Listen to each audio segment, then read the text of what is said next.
Plans are heating up for the CityCast Portland 503 Day Block Party, coming up on Saturday, May 3rd in downtown Portland's Ankeny Alley. We'll be kicking things off with a drag story hour and a dance party for the kiddos. You can dress to impress and win prizes in the Portland Icons costume contest and catch surprise local celebrities doing live band karaoke. We're going to cap it all off with an official 503-day proclamation with city leaders at 5:03 p.m. It's a totally real holiday, and it's totally free.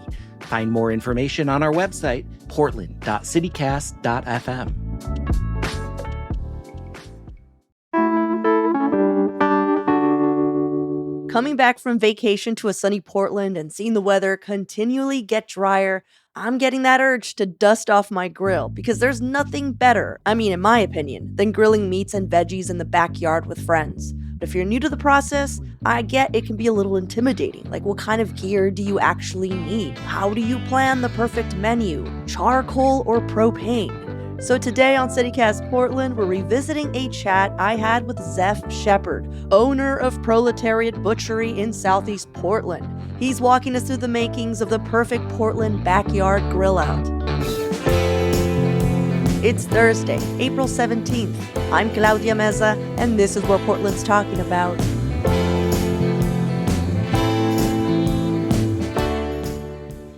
What's the simplest setup someone needs for a killer backyard barbecue? Because I feel like people over-prepare, overbuy, So what people need for a grill, they need hardwood, an axe, and a grate, and that's it. This is like some scared and naked shit right now. Yeah, basically.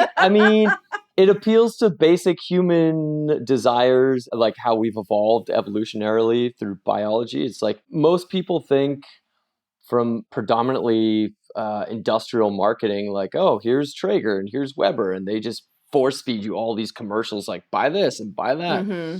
And really, you don't need any of that crap. Literally, I have gone to a friend's house, taken the grate out of their oven and found a couple rocks, propped it up on rocks, got a pair of tongs, and built the fire underneath it and cooked the most baller steak and sausages you could think of. Nice. A pair of leather gloves from the hardware store is the best purchase you can make.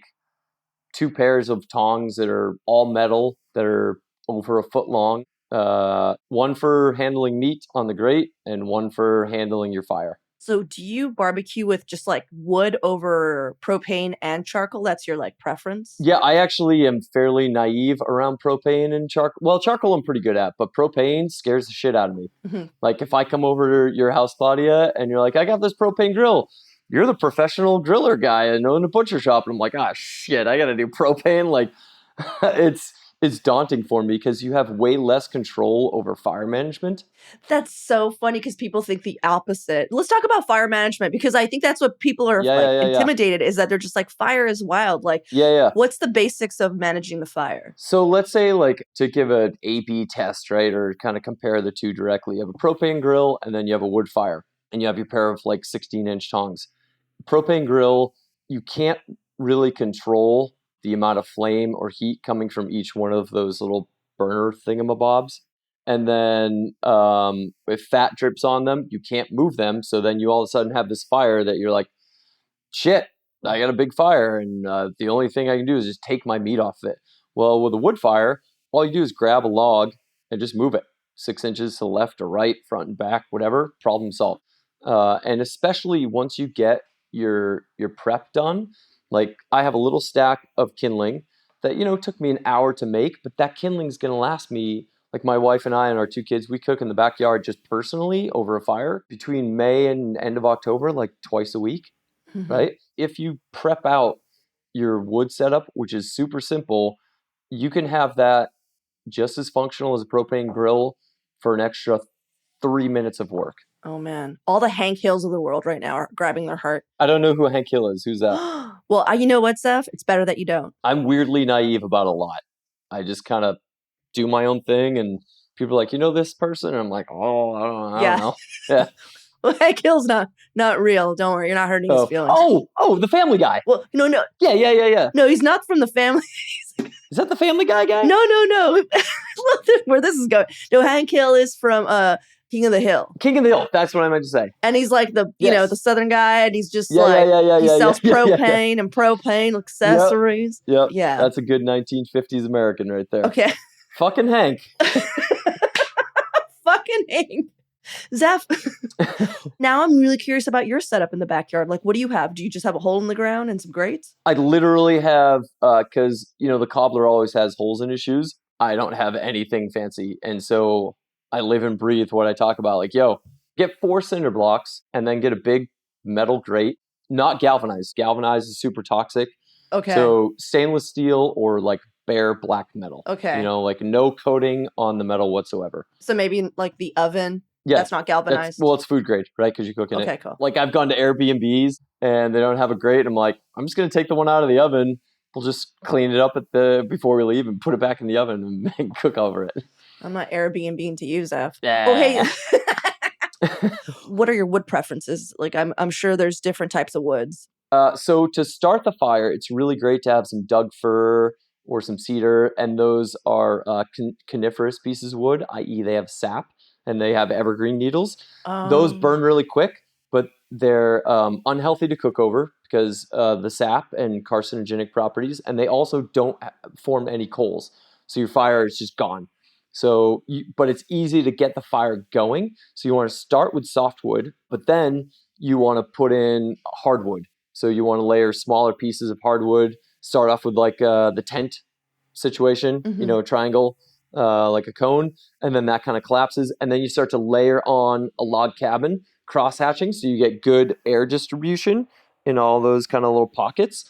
And you want to layer in hardwood. And ideally you start to layer in oak, because oak builds the best coal base. And that's going to be ideal for like charring your bread over low, medium heat, charring the cabbage over low, medium heat.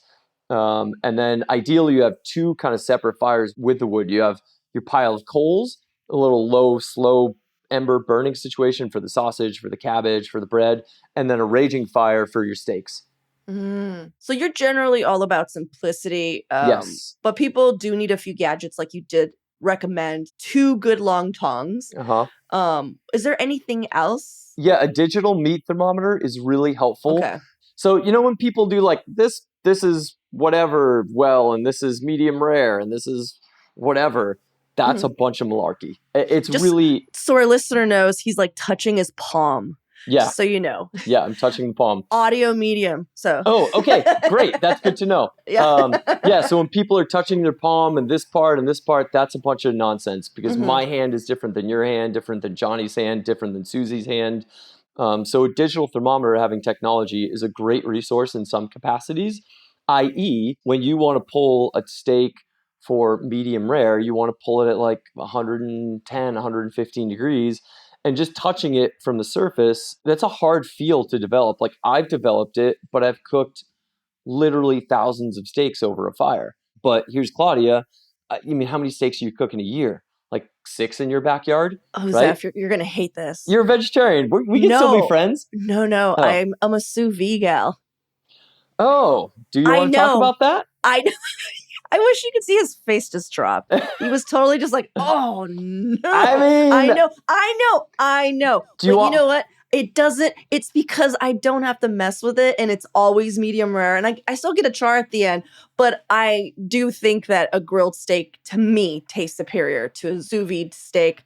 Sous vide is if you're really into like filet mignon and you like that texture. No, it's not if you're into filet mignon. If you're into it, if you want to be a lazy piece of shit.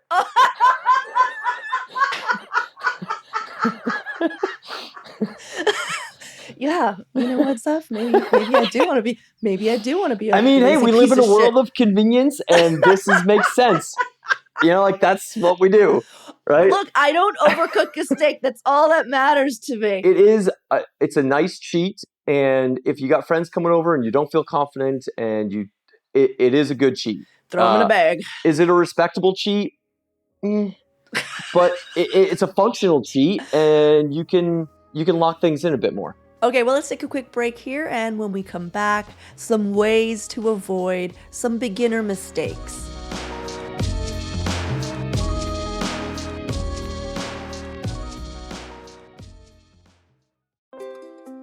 Hi, I'm David Plotz, the CEO of CityCast. We've all set health goals: lose weight, exercise more, eat better.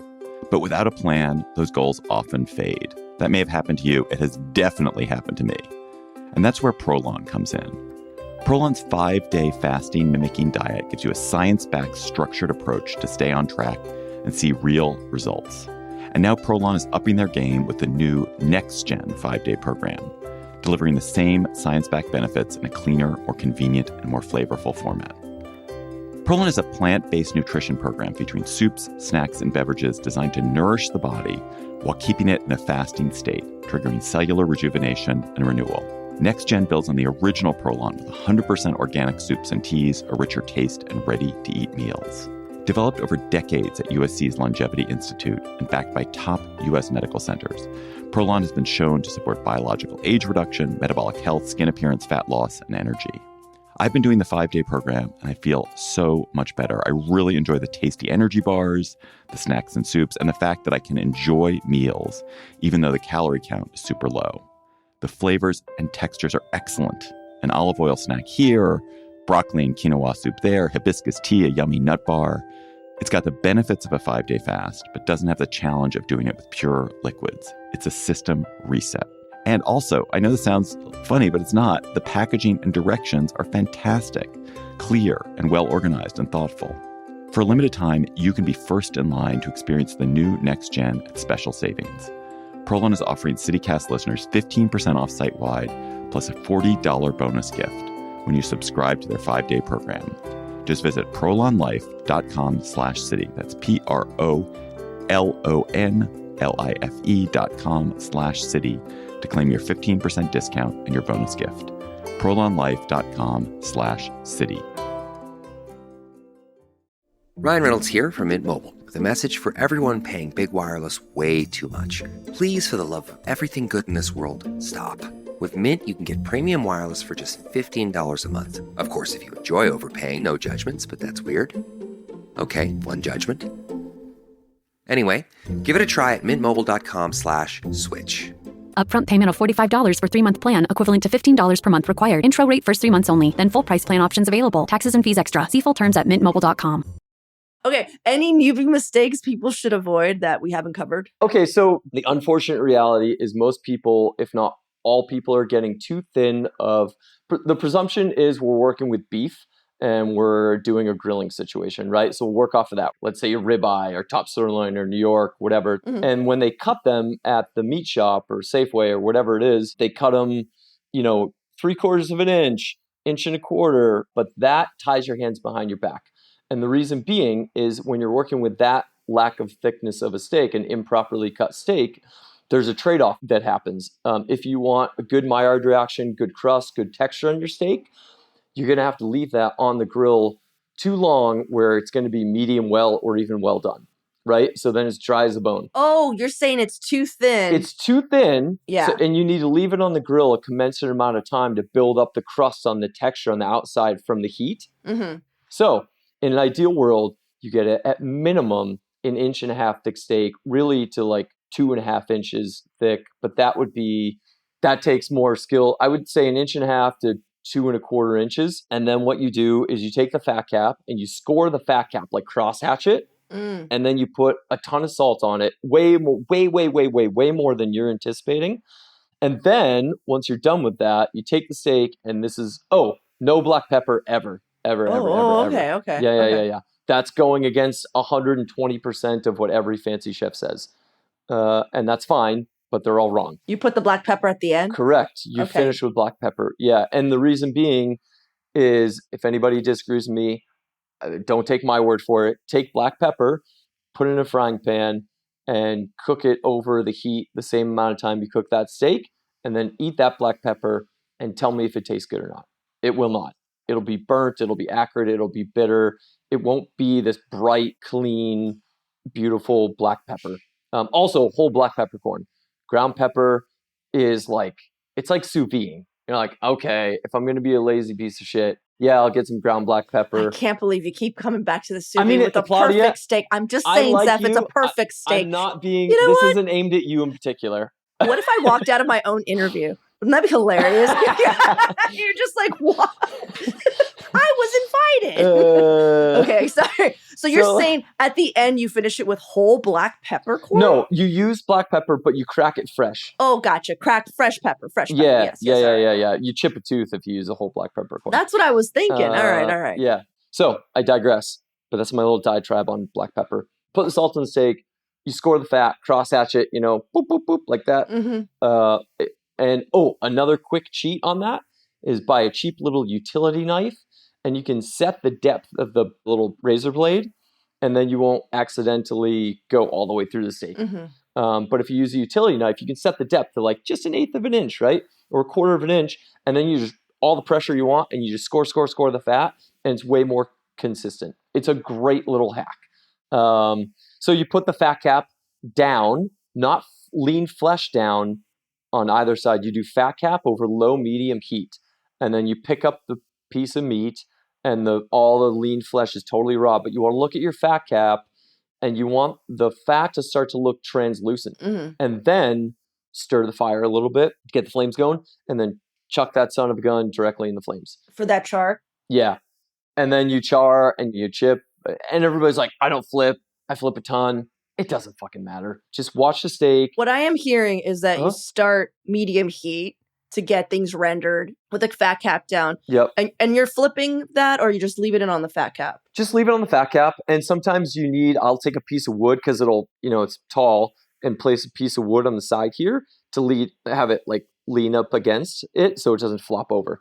And then once the fat cap's like a medium brown tan, just char the hell out of it, take it off. And then selfless plug, use my butcher's butter to finish it. So everybody uses dairy butter. They make these compound dairy butter things with this and that and this and that. But the downfall of that is dairy butter will have a good amount of water content in it. Mm-hmm. So when you put dairy butter on it, you're just steaming your flesh again, and you're killing all the hard work you did. So if you use animal fat, i.e. my product, called Butcher's Butter. We make seasoned sticks of animal fat for finishing steaks. Oh, what about if you use ghee? Ghee is a respectable alternative. Yep. Okay. I'll give you that. Yep. Ghee. Yep. Yeah. Ghee is solid. I got a good one. I said something he didn't make fun of, you guys. No, I just didn't. All right. So what I'm hearing, let me just, because you're really kind of blowing my mind a little here. Uh-huh. And I think that's what set me on my sous vide way is that you get all this information about putting the rub on before you grill all that, and it doesn't taste good. And now I understand why, is because you're burning the shit out of it. And so you're supposed to finish with that. Rub and all that is only if you're cooking slow and low, right? Yeah, and I'll go a step further. Rubs are generally something that people put on their meat to cover up poor cooking practices, right? And it's putting the cart before the horse. You should get basics down, and then if you want to do fancy rubs, cool. Well, let's talk about the food itself. So the problem for me when I'm hosting is I get overwhelmed at the grocery store because I worry about having something for everyone. Yeah. I don't know about you, but I have veggie friends. I have gluten-free folks, people who, don't do dairy, all that stuff. Do you have friends who are veggie friends, or do you just not have? Okay. No, vegetarians are cool. Yeah. So how are you cooking for when you go shopping, what's your strategy? I buy vegetables. What veggies are you talking about? Tell me about it. Oh, man, anything. I don't know, broccoli, zucchini. Have you done cabbage? I hear cabbage is amazing. Cabbage is awesome. Grilled cabbage is spectacular. And then just get make a basic chimichurri. The thing that's great about chimichurri, you throw it on the steak, you throw on the vegetables.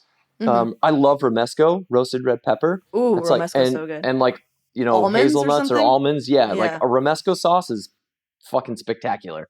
Or an arugula pesto. We our garden in our front yard, we just made a bunch of arugula pesto because our arugula is popping off. The tough thing about cabbage, literally and figuratively tough, is I would cut the cabbage probably 1 inch thick and then grill it low and slow over low medium heat because it's a really tough vegetable. So drizzle it with oil, not seed oil, not vegetable oils, olive oil, coconut oil, or ghee. Ghee's great, like you said. Here's the deal, is I've seen people do half a head or a quarter, let's say a wedge. Yep. And they'll put it in a wood fire oven and it's really thick, but it'll come out so soft with a nice char. Yeah. I mean, that's a half an hour though. If people want to commit, that's a good 30 or 40 minutes good for to sure. But if you're grilling 1 inch thick, and toss them in some oil, put them on low, medium heat. And then I would probably use a spatula because those things can kind of fall apart sometimes. Yeah. So spatula,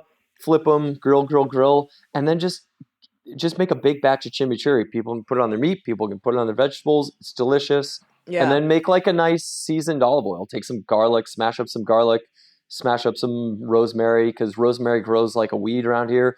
Anybody who buys rosemary at Whole Foods, please don't do that. Just take a walk in your neighborhood. Within a block and a half, you'll find rosemary. I'd recommend probably picking it 2 feet and above because dogs are taking peas. So you don't want to get piss-soaked rosemary. Mhm. And then just chop that up, put it in some olive oil like the morning of, and let it steep for a bit, and it's stunning. Yeah. Okay, so what about the meats? You know, obviously Mm-hmm. we should ask for 2-inch cuts for steaks, but what else are you getting from the butcher? I recommend 2 types of protein, whether it's salmon and beef, or pork and beef, or lamb and chicken.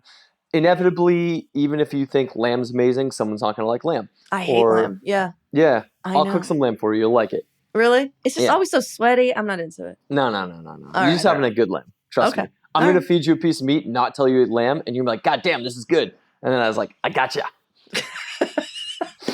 I love that this is what you live for too, and I can imagine that you're just like, ha ha ha. I mean, meat's delicious. It's just been poorly prepared for so many people that they rightfully form a lot of unfortunate opinions because that's been their experience. But that doesn't mean that there isn't another side of things that could be really well done. So 2 pieces of protein and 2 types of vegetables grilled.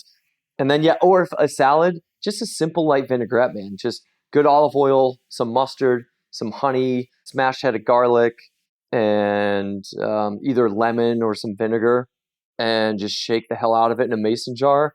Similar with like a potato salad, I tend to go towards like a vinegar-based potato salad because the meat is going to be really rich.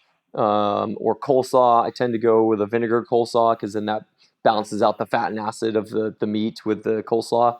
Are there any places you recommend for grabbing certain foods, like, you know, meats or your veggies? Like, do you have any like No. Portland places that you're like, oh, these are the spots? No, I don't like to advocate for one place over the other and different people's financial means.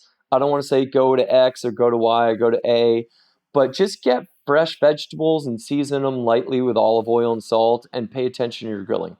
And that's it. Whether it's Winco or whether it's Providor, whatever your financial situation is, because all those people deserve to do something rad. Ask them for a beefsteak that is 1 3/4 to 2 1/4 inches with a fat cap. Mm-hmm. And that's it. Okay. So another important part of Mhm. a backyard barbecue is, aside from the food, is that you're like the host, you know? Yeah. What are your tips for being the ultimate barbecue host? Yeah, that's a good question. I like a nice hardwood tabletop that's like, let's say 4 feet by 2 feet wide, and all the food's just put on there. So I'm pulling a piece of meat off the grill, throwing it on that table, just carving it and leaving it on the table with another pair of tongs, and people can just come up with a plate and eat it off the table. Mhm. And then usually you just have like a group of people just talking, drinking, and eating around the table. It's very elemental. You're just eating with your hands, and I don't like things overly formal. I want to like be up next to Claudia's shoulder and we're just like eating meat and vegetables and we're like, this is awesome. So that's it? Like no vibes, no music vibes? Oh, music. I'm assuming you have a wife. Is she helping you host? Like, yes. what's going on? So my wife is a sommelier, so usually we'll have like a couple drinks. Oh yeah, pre-batch a cocktail. That's awesome. Yeah. Okay. Yeah. Okay. Pre-batch a mojito, pre-batch a margarita, and don't put ice in it, right? Keep it pre-batched without ice, and then have a cooler of ice, and then just people pour it in a cup. Mason jars are great. I don't like using plastic cups because I try to love the earth, and I don't like drinking out of plastic. A rosé or a white wine, 2 different cocktails, and then an NA beverage for people who don't drink. Nice. And then 2 types of protein, 2 grilled veg, a light vinaigrette salad, and a charred piece of bread. Oh, you char the bread. Ooh. Oh, yeah. Come That on, girl. That sounds awesome. Yeah. And your veggie friends come and they're like totally Hell yeah. stoked. Do you allow people to bring their own stuff and crowd yeah, your grill? but I don't want like a whole random hodgepodge of potlucks, right? Yeah. If they're going to bring something, I'm like, hey, JJ, who's my vegetarian kind of vegan buddy, I'm like, bring this. Mhm. He's bringing the cold salad, or he preps out a vegetable that we can grill. I'm like, bring enough cabbage steaks, toss in olive oil or whatever you want to season it with for 12 people. Mhm. And that's his mission. Don't just tell him to bring a vegetable. You know, that's like sometimes you go to a party and people just bring stuff and you have like 8 bags of Doritos. You're like, I what the hate fuck that are we doing shit. with 8 bags of Doritos here? Yeah. Uh-huh. Yeah, just give people more direction, and then the experience is way more just focused. And then people can share like, hey, did you like that lamb? I didn't have the lamb. No, everybody had the lamb. So then you have something to discuss, right? I love that you're just like harping on this lamb. I'm just Zeph, using it as a thought experiment. I don't know right? if I'm gonna like this lamb, is what I'm saying. I've had a lot of lamb. I'm gonna have you and John come to a barbecue and I'll be like, hey, Claudia, eat this steak. And I'll be like, is this the fucking lamb, Zeph? And then I'm gonna lie to you and I'm gonna say no. And then you're gonna eat it and be like, wow, this is really good beef. And I'm be like, ha. I'm gonna know it's lamb. But then you're gonna eat it and then you're gonna have cognitive dissonance, and then you're gonna be like, well, shit, this is really good. Now I have to relinquish this concept that lamb isn't good. Zeph, now all I want is like a cold glass of wine in my hand and some steak. Hell yeah. This is what's happening right now. A nice dry Riesling. Yeah, a nice dry Riesling. Yeah. And like some undercover lamb, I suppose, is what's gonna Yes, happen. Just totally. Undercover lamb and Riesling. Yeah. Well, Zeph, thank you so much for taking the time. I Yeah, mean, seriously, pleasure. this was you've really inspired me to try again. Lighting up a steak rather than doing my bag in water. Yep. Cooking That's- which works. It does. Which works. I get it. All I right. understand. I understand the convention. I don't respect it, but I can empathize with it. Thank you, Zeph, for still respecting me. No, I say I don't respect it. Oh, don't respect I it. understand it though.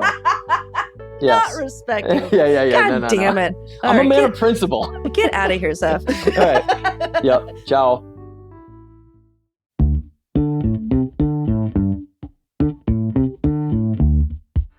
Well, that's all for today here on CityCast Portland. Thanks so much for listening. We'll be back tomorrow morning with more from around the city. Until then, see you at Slim's.